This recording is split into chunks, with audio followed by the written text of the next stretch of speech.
ಒಂದೆರಡು ದಿನದ ಹಿಂದೆ ಅಮೇರಿಕಾದ ಒಂದು ರಾಜ್ಯದ ಒಬ್ಬ ಗವರ್ನರ್ ಹೇಳುತ್ತಾನೆ, ಪತ್ರಿಕಾಗೋಷ್ಠಿ ಕರೆದು ಹೇಳುತ್ತಾನೆ, ಜಗತ್ತು ಏನಾದರೂ ಈ ಯುದ್ಧ ಭೀತಿಯಿಂದ ಮುಕ್ತವಾಗಬೇಕಾದರೆ, ಜಗತ್ತು ಏನಾದರೂ ಶಾಂತಿಯ ಪಥದಲ್ಲಿ ನಡೆಯಬೇಕಾದರೆ, ಯಾರು ಅಣ್ಣ ಬಸವಣ್ಣನ ಚಿಂತನೆಗಳನ್ನು ತಲೆಬಾಗಿ ಒಪ್ಪಿಕೊಳ್ಳುತ್ತಾರೆಯೋ ಅದೇ ಕ್ಷಣಕ್ಕೆ ಜಗತ್ತು ಶಾಂತಿಯ ದಿಕ್ಕಿನಲ್ಲಿ ನಡೆಯುತ್ತದೆ.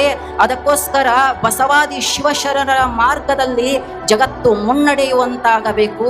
ಕೇವಲ ಬಸವಾದಿ ಶಿವಶರಣರು ಅನ್ನುವರು ಒಂದು ಸಮಾಜಕ್ಕೆ ಸೀಮಿತರಾದವರಲ್ಲ, ಒಂದು ಸಮಾಜವನ್ನ ಮಾತ್ರ ಉದ್ಧರಿಸಿದವರಲ್ಲ. ಅವರ ಚಿಂತನೆಗಳು ಜಗತ್ತನ್ನ ಉದ್ಧರಿಸಬಲ್ಲ ಚಿಂತನೆಗಳು. ಅದಕ್ಕಾಗಿ ಜಗತ್ತೆಲ್ಲ ಬಸವಾದಿ ಶಿವಶರಣರಿಗೆ ತಲೆಬಾಗಬೇಕು ಅಂತ ಅಮೇರಿಕಾ ದೇಶದ ಒಬ್ಬ ಗವರ್ನರ್ ಆದೇಶ ಮಾಡ್ತಾನೆ. ಸುಮ್ಮನೆ ಆದೇಶ ಮಾಡಿ ಆತ ಕೂತ್ಕೊಳ್ಳೋದಿಲ್ಲ. ಈ ಬರು ಏಪ್ರಿಲ್ 20ನೇ ತಾರೀಕು ತನ್ನ ಇಡೀ ರಾಜ್ಯದ ತುಂಬೆಲ್ಲ ಬಸವಣ್ಣನ ಜಯಂತಿ ನಿಮಿತ್ತವಾಗಿ ಬಸವ ದಿನವನ್ನ ಆಚರಿಸೋಕೆ ಸರಕಾರದ ಆದೇಶವನ್ನ ಹೊರಡಿಸುತ್ತಾನೆ.